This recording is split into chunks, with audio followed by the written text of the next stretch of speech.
And I said, I don't want to be an absent dad because of alcohol. I probably would not be alive. This is just real life, right? Welcome to the Overcome Depression podcast. The tools you learn here can make depression a part of your past, allow healing regardless of your present circumstances, and offer hope for your future. I am your host, Jennifer Sterling Campbell.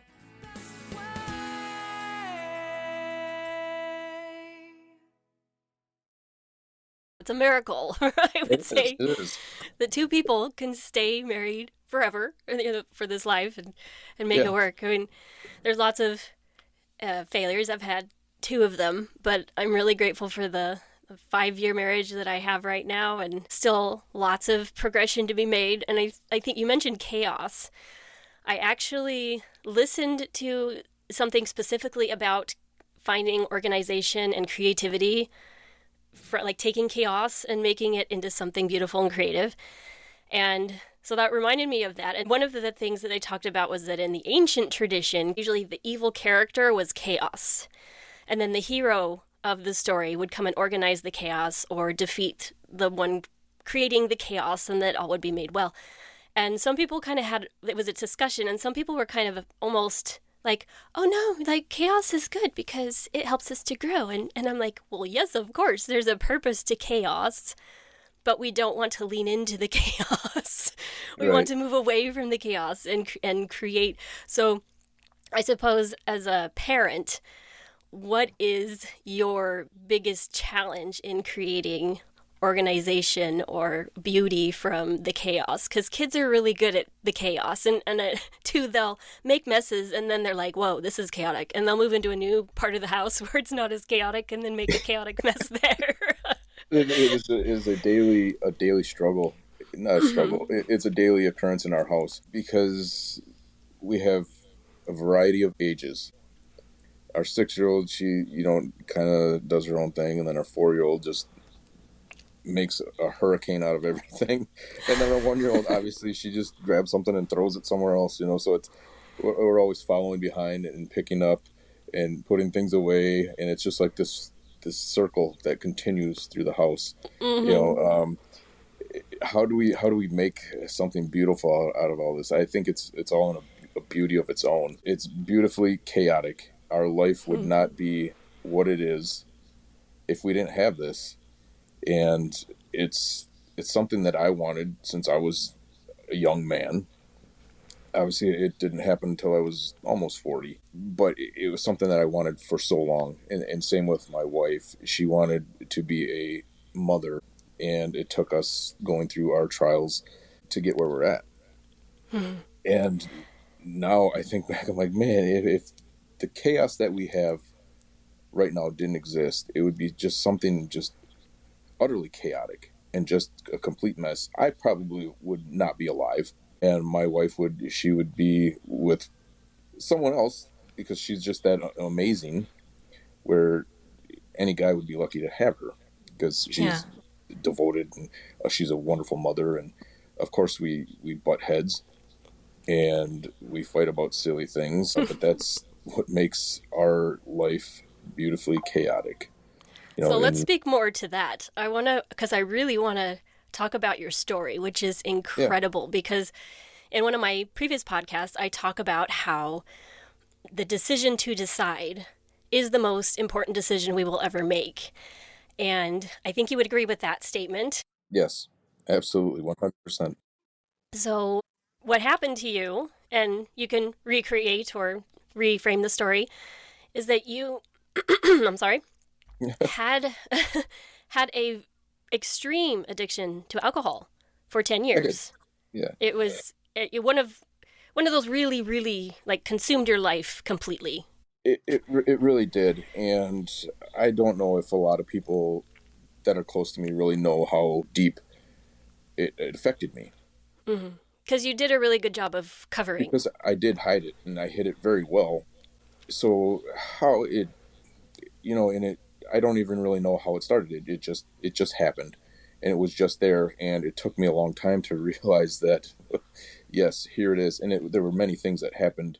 How long did it take you to figure out that you had a problem? A long time.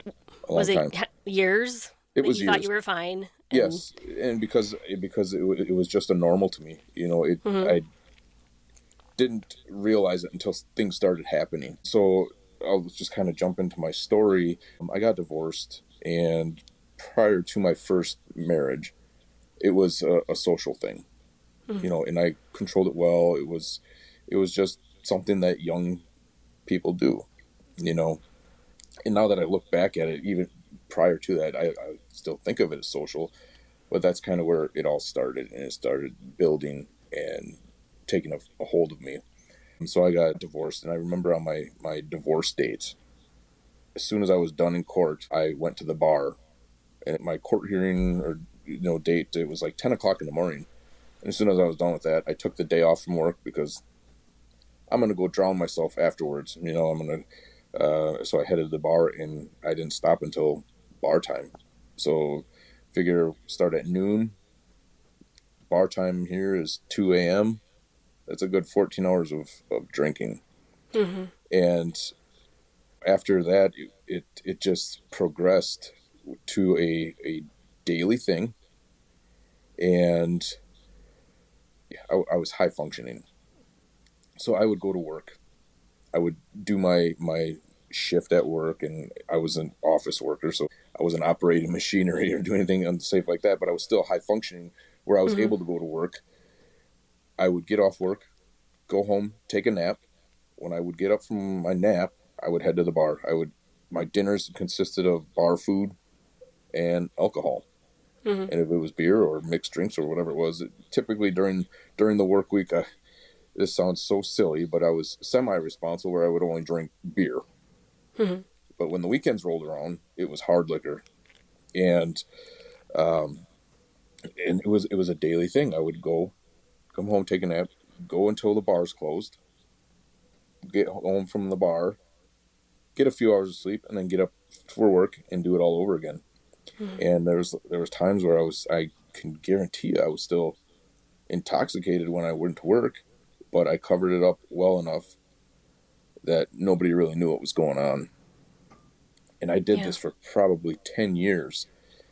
And when I first met my current wife, um, she she did not encourage me. She didn't do anything to progress my addiction further. She was there. She supported me on the good things. She Mm-hmm. didn't support me going to drink or do anything like that. Um, But she saw something in you that she but she saw liked. something in me that she liked, and I still question her. I'm like, what?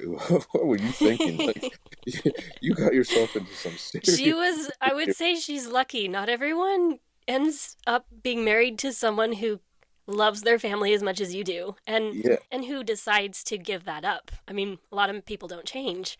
So yeah. what It's caused you to change? um. I'm trying to think of the year. It was probably about 2016. I crashed my vehicle, and I left the scene. Nobody saw it happen. Nobody did anything, but I left. And now I can imagine the police departments around here are probably like, what was that? Yeah. But I crashed my vehicle. It didn't phase me a bit. I drove back to where I was living at the time, and I woke up in the morning, and I was what happened? And there were bits and pieces, but I had passed out behind the wheel, and I hit some street signs or some road signs, and wiped those out, damaged my truck, and that was my first wake up call. Did it do Hmm. anything at the time? No, it wasn't. That wasn't the right time for me. So then maybe a year after that, this time it did get me. I went to a party at my local spot. They had a band that night, and this was one of the spots that probably 95% of the time that's where I went. Hmm. I go in there, everybody knows your name, they're your friend. Left there, and I was arrested for drunk driving. And I can remember this was 2 days before Christmas. It was the day before Christmas Eve. So Hmm. 23rd of December in 2017, 16. That one really hit. I was so ashamed of myself that I did not go to Christmas, did not spend any time with my family. I called my brother to pick me up from the police station that night when it happened because he was the only Mm-hmm. one that he had no opinion on it. I knew he had an opinion inside, But he wasn't vocal but and he shaming wasn't you vocal about about it. it. He came to pick Yeah. me up and said, whatever. And the shame and the guilt and the just boom in your face. Well, here you are. This is now on your record. This is it. Mm-hmm. I can't even describe the shame. It just consumed me, and I was kind of dating my wife now at the time, and she could not believe it. She didn't judge me. She knew that I was at fault, and I think she actually came to spend Christmas with me because I didn't want to go anywhere and show my face and just Mm-hmm. engulf in the flame or whatever. And she spent it with me, and at that time, it hit for the first time. So I quit drinking after that for a long time. I'm like, I can't. Just the shame factor was one thing, and then you look at the financial factor of what just happened. You have Mm-hmm. court costs and everything that goes with it, and Well, and alcohol is pretty expensive too. it is, It's, it it's is, and quite a drain. on any given night, it was $80 Mm-hmm. easily. And so you multiply that by, it was 6 days a week that I would do this. I would Yeah. generally take off Sundays and not do anything on Sundays, not drink on Sundays. So you figure eight, that $80 times 6 days a week, that Yeah. It's adds like up. $480 a week. Yeah, You're looking at and that's what, just an average. 17, There's 1800 a other, month. yeah, Yeah. yeah. So I spent a small savings on alcohol in 10 years easily, and so when that happened, I was like, okay, that was a wake up call. I'm gonna stop now, and I did. I stopped for probably 5 months, Mm-hmm. and during this time, I'm still dating my wife, and everything happens, and we had a good. I started back up again Yeah. drinking, and Well, and when you said the shame and the guilt was consuming, it made me think that that could be a deterrent for a while.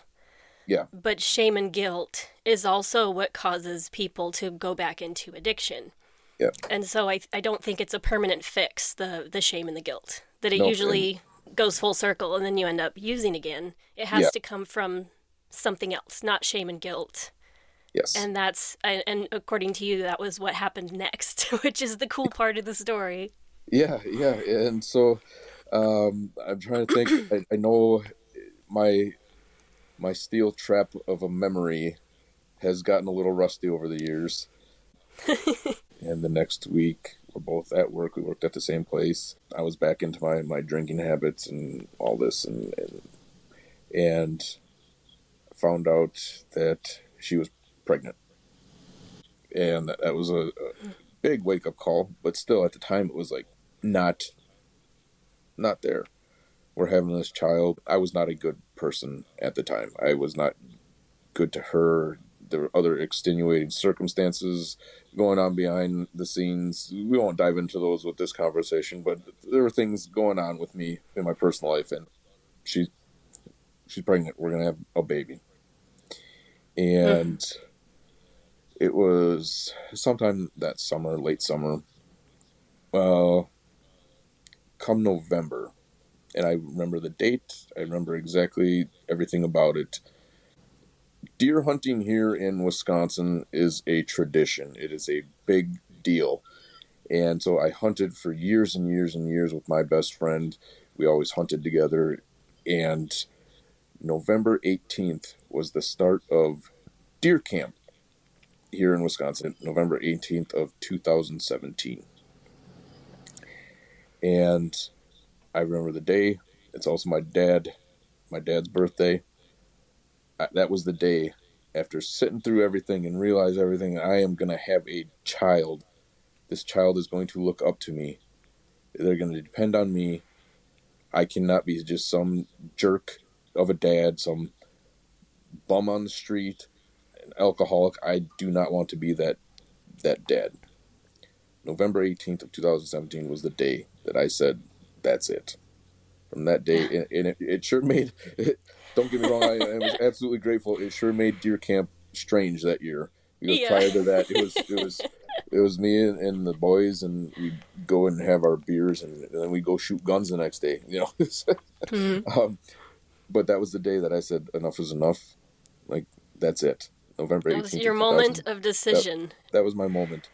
And there Yeah. were a lot of things that played into it, but most of all, it was my now wife and the fact that we were going to have a child.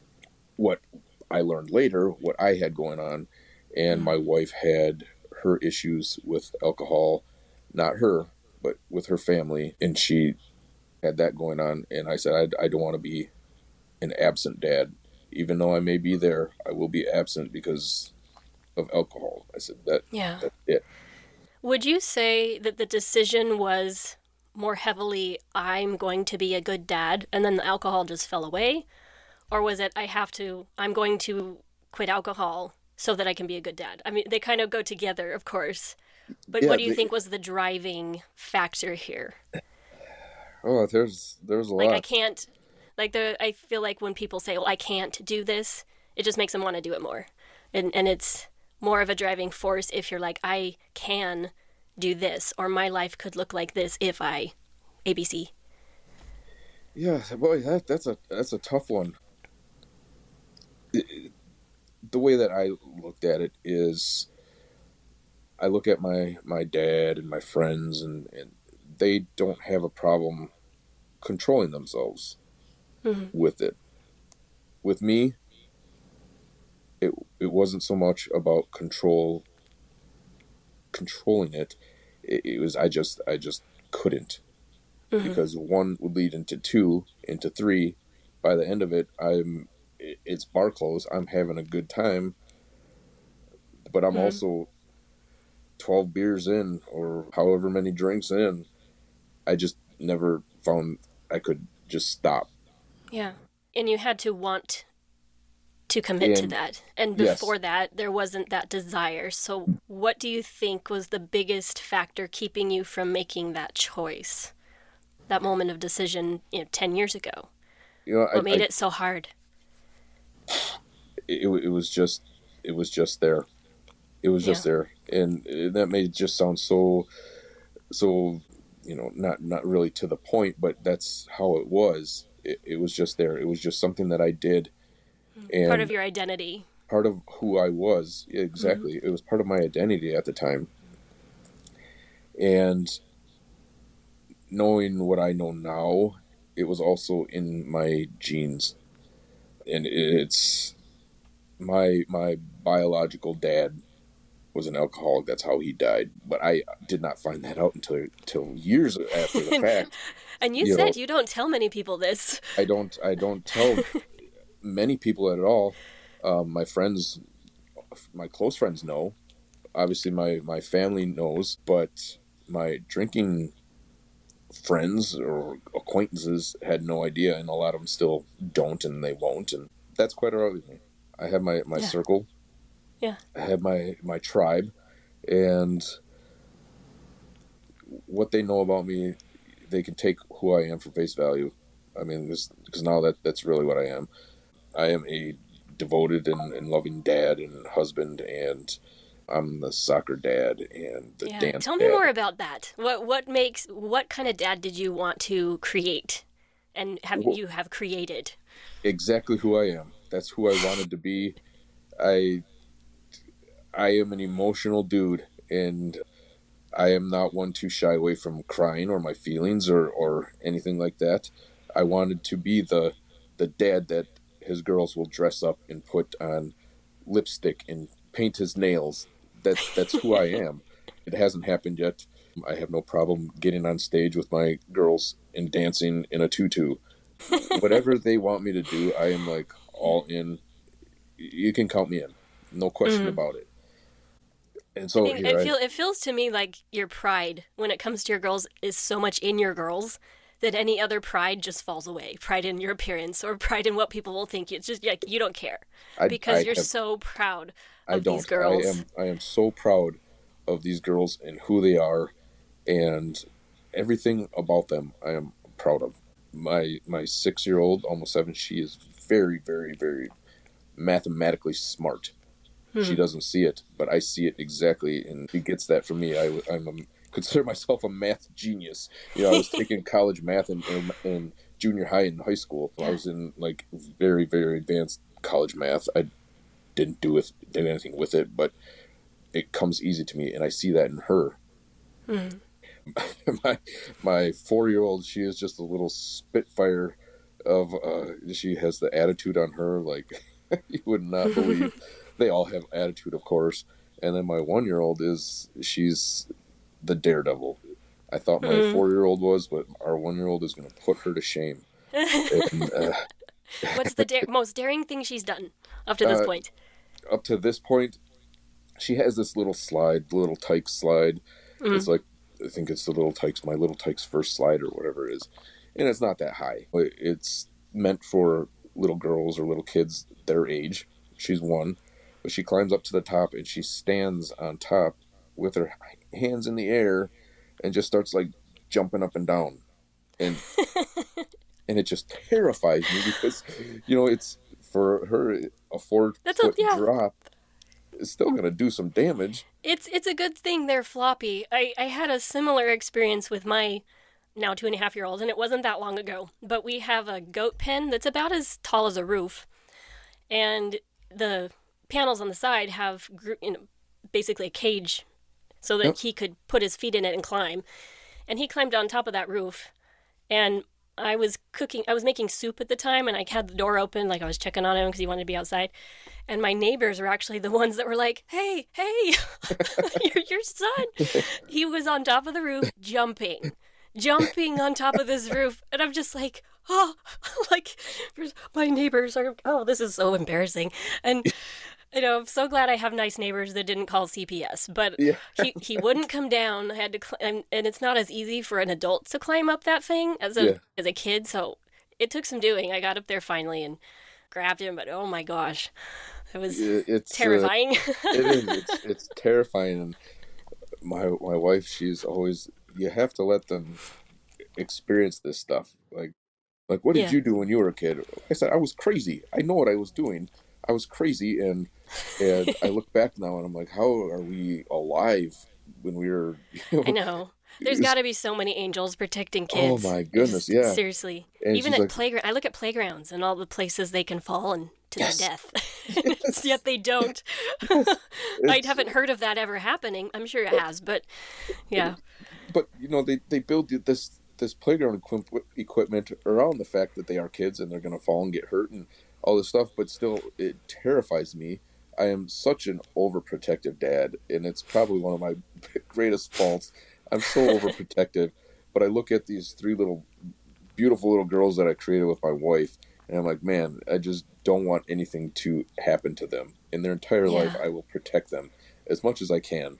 So, with that in mind, how are you going to teach them about addiction and alcohol, and when are you going to do this? Like how young? Cuz I started insanely young with my kids because I felt like if I don't teach them, someone else will, and I might Yeah. not like the way they teach them. And it seems like a lot of these really horrific things that we hear about happening to children are happening younger and younger and younger. And so, your thoughts on that and encouragement to parents who are really weary or uncomfortable about talking about those things. Uh, we are pretty much very, very open with them, regardless of how old they are. We really don't hide anything from them Mm-hmm. for the exact reason that we're talking about. Do you tell them about your history, what you struggled with, and Sort of. I got in a car with a drunk driver and broke my back. And that may even have been part of the cause for my addiction. I broke my back, and so my body is literally riddled with scars. And of Mm-hmm. course, they see me walking around without a shirt on or whatever, and they will ask about it. And I am very upfront with them. I'm like, this is what happened. This is why it happened. And this is why I'm at the point where I'm at, and I don't drink alcohol or beer or anything like that. So we are very upfront on our past, my past. The only thing that we haven't really dove into yet is the biological dad Well, thing. Yeah, yeah, I don't see a and reason for that will that come up. necessarily at this point. Yeah, that will come Right. up in due time. And I go back and forth on it. Do I tell them? Do they really need to know? Well, they kind of do because of the DNA that is in Mm. them, the genes that are in them. Why are they this way? And that's the only reason that I dove into it as much as I did, was because what makes me is going to be in them now. Mm-hmm. And so I want to know exactly who they are, where they come from, and all that fun stuff in between. So, is there an age? No. We are very honest and open in this house, and that's the way that we choose to do it. You said you started at a young age, and that's how you chose to do it. And I don't fault anyone who has issues that they want to hide, or it's just how we choose to do it, right? Mm-hmm. Yeah. And every child's different too. So you kind Yes. of have to be intuitive about how you do things with different kids. With Yeah, that said, just because you're firm set in one way, exactly. you might want to consider meditating on that, and maybe changing things for the child is different than the one you thought you would be raising, or their needs might be different than what you think your needs are, if that makes Yes. any sense. Yes, yes, yes. So, yeah. Do you have any words for people who don't believe it's possible to quit in a day like you did? I mean, it was literally cold turkey done. You made the choice. All other options were cut off, and you haven't drank since. I How long has it been? It will be 8 years this year. That's Um, significant. Do you and have any concern about ever falling back into that again, or is that done, finished, never going back? never going back. And I look at it and I still amaze myself. There's Prior to this talk that we're having, there's one day a year that I brag about it. And my wife questioned me this year. She's like, why do you put it on social media that on why you're sober, how long you've been sober? And I'm like, because it's one day a year that I will brag the blippity blip blip swear words that I will brag the significance of this about myself. It is something that I am very proud of, considering I look back at where I was to where I am now with that single day. This is it, and that was. So it's the one day a year, November 18th, that I brag every single time, and I will do it until the day that I am done and gone. I love that. I mean, And I think it is an absolutely magnificent reason to celebrate. It's basically the way I see it. It's your redemption day. You yeah, changed. Your heart yes, changed. You became a different person because you decided yep, that's the old person. I thank you for all of those learning experiences. Don't want to do that anymore. This is the new version of me, and to embrace that new person completely, and to love that new person so completely that you wouldn't ever be willing to yeah, succumb the you are now to that yep, ever again. yep. And there are, my wife, she will have a drink occasionally. She's not a big drinker by any means. And she'll have one. She's like, "Do you ever think you'll have one with me sometime?" I don't think so.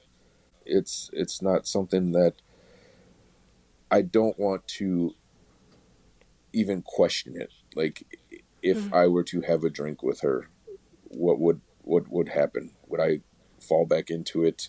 Would it be just that one drink and that was it? I don't even want to question it. I don't even want to Yeah, think not about it. worth it. It's not, because Yeah. if I did fall back in, it would cause just major rifts between our relationship, if I were to fall back in, it would ruin everything that I have built Mm-hmm. with my life, and by that I mean my marriage and my kids. And on the flip side, would it be the only one drink? Maybe, but it's not something I want to entertain. I don't even want to think about it. That past life is behind me, and going forward, this is who I am. Yeah. I am this proud dad, proud Mm-hmm. husband. I am out there dancing in a tutu on a soccer field in ice skates. And I that's, can combine everything, yeah. and that would be me. I would be on the soccer field in ice skates, dancing in a tutu. And That's that's who I what am. I want this podcast, this program to be encouraging all about, and give lots of examples to people of this could be you too. Yeah, That essentially I'm encouraging listeners to give up something forever. And no matter what that is, it could be cookies or maybe just chocolate chips. But to say, I don't do that anymore. If you struggle yeah, with obesity, maybe that's the thing. And to embrace, like, now I do this. I used to do that. Now I do this. And it yeah, becomes a part of your identity. And once it's decided, it's very easy to say no. And I can honestly say that my personal virtue when it came to sexual activity before I was married, it wasn't always easy. I would want to engage sometimes, but I made the decision as a child, literally, that that was not something I was ever going to be willing to do. And I stuck by that until I got married the third time. I've only had sexual relationships in marriage. And a lot of people think that's not possible, that that's not realistic to think that someone could do that. But I know personally people who have, even famous people. Can't remember them off the top of my head, but there are people on this planet. I think it's about 5%. It's not a large segment of the yeah. population that decided. And when you decide, everything changes. It's almost like the universe just comes behind you and just like it like sustains that decision and will Yeah. help you, and everything else falls away. It is, and when I first started talking about this, it was not just my battle with addiction and alcohol. It caused such great depression as Mm-hmm. well. They went hand in hand for me. Yeah. And once I tackled one, I was able to successfully tackle the other. And they probably happened at the same time, but to me they went hand in hand. Yeah. And of course, everybody has their down days, and I do as well, but it does not define who I am now. Right. Do you ever look back and can you be grateful for what you've been through? Does that Absolutely, resonate at all? absolutely. Because everything that I have gone through, I look back often and I'm like, man, if I could go and change how things Mm. happened, I would. And that is not true at all. I would not change a single thing because it would not put me to where I am right now. Mm. I would not be this husband, this dad. I would not have the things that I have had something else happened. Yeah. It's very humbling when you realize where you were, and it's you look back and it, like, to me, I'm just like, oh man, I can't believe I did that, being who I am now, but I did. And to be grateful, and it's that humility, I think, is what makes the triumph so sweet. It's not a pride. It's a it's Yeah, a it's a form of gratitude where I can know that if I went back to doing all the things that I did, of course I would become who I was. yeah, But that's not even remotely what I want anymore. yeah. I look back, and one of the biggest things in my life was my accident and breaking just every bone in my body, basically. And I can remember I was unable to care for myself. So my parents at the time, they rented a hospital bed that I was able to stay in at their house. And I can remember sitting in my wheelchair, staring out their patio door, and I'm like, "This is it. I am going to end it. I Mm. I can't live like this. I don't want to sit in a wheelchair and stare out the back of their house at nothing." I seriously thought, "I'm done." Mm-hmm. I'm not going to live like this. I'm not going to go through the rest of my life with these aches and pains and learn how to walk again. And for whatever reason, I didn't make that decision. I went on with my life, and things progressed. And going through that a few different times in my life, throughout my life, for whatever reason, figuratively, I never pulled that trigger. I never put that wheel in motion, and I am here and I'm grateful for it. And getting back to what we were saying, I would not have changed any single thing about my journey to where I'm at. I would not have met my wife. I would not have found my job and met my wife and gone camping and then come back to find out that we're having a child. I would not have learned all the things in my life that I've learned had I gone back and skipped a portion of it. I I know I've told you I have gone through a lot in my life, and I'm sure we will dive into it again at future podcasts. Come on mine, I'll come on yours. I have gone through so much that, and I joke about it, but I am getting to the point where I'm half serious now. Like I need to write a book. Yeah, I'd read Um, your book. and I need to write a biography and just put my life's happenings into paper because I tell you what, I can go on about everything that has happened to me in my life, and you know, I think I may have to do it because I would be the most interesting man in the room every time. Because they would look at me like, "Are you serious? How does this happen? How does so many things happen to one individual?" But I tell you what, the last line of my book, it would be, "I would not be who I am today had not all of these things happened in my life." And to quote Michael Scott, somehow we manage. um, but here I am. I would not change a thing. Thank you so much for agreeing to be part of this podcast today. I think your life experience is invaluable. I think it will give hope to many who struggle, specifically, especially with chemical addiction to alcohol. It's Yeah, not a uncommon thing, especially after COVID. I feel like it just went crazy.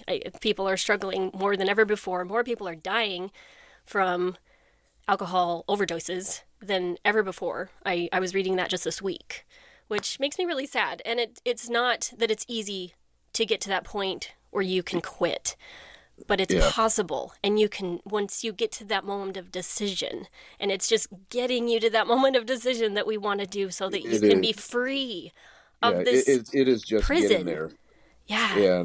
and so Wisconsin has historically been one of the drunkest states in the union, right? Oh, shoot. And it's absolutely crazy if you look at like by counties or cities or whatever. And Mm-hmm. Wisconsin is just always there. Yeah. And Now, let me I tell don't you want to what, forget. Oh, I'm sorry. Keep going. no, if I can do it living in one of the drunkest states and the drunkest areas of the state, man, anybody can do it. How important do you feel like a support system is in recovery? Because I know you said that you had to have a unique situation where you didn't have to cut off all of your drinking friends because they were really supportive of you. They didn't encourage you to keep drinking, but Yeah, that's not always the case. it's not always the case, and that the support system is it's so beneficial for me. And it comes in different forms, right? For me, Mm-hmm. my wife has told me straight out. She's like, if you go back to the way you ever were, not that it's ever crossed my mind. If you were to go back to the way you were, the girls and I would not be here. That's a form of support right there, right? Yeah, the spousal support. Yeah. And my good friends, it's not even a thing. Hmm. They know I don't. They know it's a choice that I made. And yeah, and So it shows that you don't necessarily have to cut off everyone in your absolutely. life. if Absolutely they're not. supportive and like genuinely supportive, because I think Yeah. there's definitely situations where people pretend to be supportive, Yep. but they really have other ideas. So it's Yeah. be intuitive, but So that I think of my closest friends. I have a couple brothers that are really close to me, and a couple friends. I can probably count them on one hand. One of them, he is one of my oldest friends. He was also one of my greatest drinking buddies. Like everything that we did together, we were drinking at the mm, time. Whether it was going to baseball games, going hunting, ice fishing, whatever we were doing, it involved drinking. We still do that. He's still one of my closest friends. Just take out the part where I was drinking, and it made no difference in our relationship. I often have said I am still the crazy son of a bee that I was then. I just take out part of the equation, yeah, and it doesn't have anything to do with who I was mm-hmm, or who I yeah, am. Another one of my other closest friends, he's been friends with me. I can remember him coming to school in second grade. That's how long that we've basically been friends. To the same college together for a while. He he may drink now a little bit, but I know for a while he quit, and good for him. You yeah, know, it never comes into question with him either. My brothers, they will have their occasional drinks. They mm-hmm, can control it. Very proud of them for being able to do it. I can't. They don't question anything. If we have to get-togethers, they make sure that they have diet soda for me. I'm a diabetic as well. right, yeah, that is amazing. I mean, and it's unusual. I feel like it's unusual. Maybe it's not. I don't know. I I guess I don't have that experience to know for myself. Yeah. But I have one more question for you, Yeah. and that is, what do you feel makes life worth living? Love. Yeah. The love that I feel for my kids and my wife, um, it's what the definition, the generalized definition of what love is. That's what I feel, and I am reciprocated that back to my girls. I am the greatest person in the world, along with their mother, of course. But they look up to everything that we do. My Yeah, wife they loves really me. do try to copy us too. I mean, Yes, it yes, yeah. absolutely, they do. They do, and my wife loves me unconditionally, Mm-hmm. and by combining all of these things that we have talked about, it's sure I have had a tough life. I don't look for sympathy, but that tough life gives me the greatest life that I have right now. Yeah. I would not For have changed anything about it. And love. so what would you say, sorry to ask another question, but just to clarify for those who don't feel that there's anyone in their life right now who they can rely on or trust, they feel alone essentially, which I've heard is kind of at the crux of Yeah. addiction is no connection. So what advice would you have for someone who does not feel loved or the ability to love right now? You know what? And this may sound funny, and it may not sound true or real, but if they're looking for somebody to love them, to talk, what? Hey, I'm here. That's awesome. I'm here. Yeah. If anybody wants to connect with me, give me a shout. Yeah. And where can people reach out to you? You can find me on Facebook, Chad Pepper, Peper. I'm like the spice, only one P in the middle. Hmm. If there's Um, other Chad Peppers, which one are you? I don't think there is. We have the most unique name. um, but I also have a podcast, Doing Our Is Best. there a website for that? There's a I don't think I have a website yet. But I have the social media, so I'm on Instagram and Facebook and the TikTok, whatever. Yeah. I don't know how to use it. My wife gives me because TikTok, whatever. That's You for can find me out kids. there. Yeah. Yeah, yeah. And believe me, that's it's going to be gone here soon because Yeah. I just, whatever. um, But yeah, I should be the only one on Facebook. Chad Pepper, Pepper. Yep, no two P's. Like the spice, only one P in the middle. And I'm serious. If you need somebody to talk to, I say it all the time, and I've said it to many of my friends, and I am available anytime. I may not be happy about it at the moment, but I will always be here. A good friend of mine, Corduroy Brown. He's a musician I met a few years ago. He hails from Huntington, West Virginia, and I tell him every single time how amazing he is, and he reciprocates that. And I tell him, I'm like, you ever need anybody to talk to at any time, whether it's 3 o'clock in the morning, it's 1 in the afternoon, you can call me. I may not always have the time, but I will make it. I will find the time. Life is precious. I am living proof that you can have the exact life that you want, and you don't want the support. You want to talk. You want to doing our best. That's what I mean, look we at are your doing. past. It was pretty horrific, and Yes. and I think a lot of people struggle with that. Well, I don't deserve it. I've done so many bad things. It's over for me. And Yeah. get over it. Chad got over it. Like I don't And mean that to sound it is. harsh, but stop living in the past. Yes, you've done Yes. things. We've all done Yeah. things, and you might think, but I'm the worst. And no, you're not. Like there's a lot of No, people you're not. who have done horrible things, who Yeah. healed and made the world a better place from here on out. You know, There's a we're not all, lot of we're not healing that. perfect, Yeah. but we do the best we can. We're doing our best. Your podcast team. Yes. So Yeah. And whatever it is, like if somebody wants to call, because they play video games and they don't have anybody to talk to about video games. I am a well versed man. Like I have put my hand in anything. Nowadays, I may not do the video games. I may be more into reading one of my 400 books that I have to go through to read because I love to read. But really, whatever it is, yeah, and thank you for that offer. And I yeah, hope that those of you who are listening who are thinking, "Oh, I really shouldn't bother him," please bother him. He's yeah, really, offering to help you. Reach yes, out to him, even it like please. So thank you so yep, much again for being here today. I know you have kids to pick up from the bus.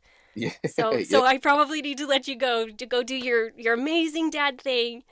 yeah, And this is the yeah. Overcome Depression podcast. I'm Jennifer Sterling Campbell. We'll see you next time.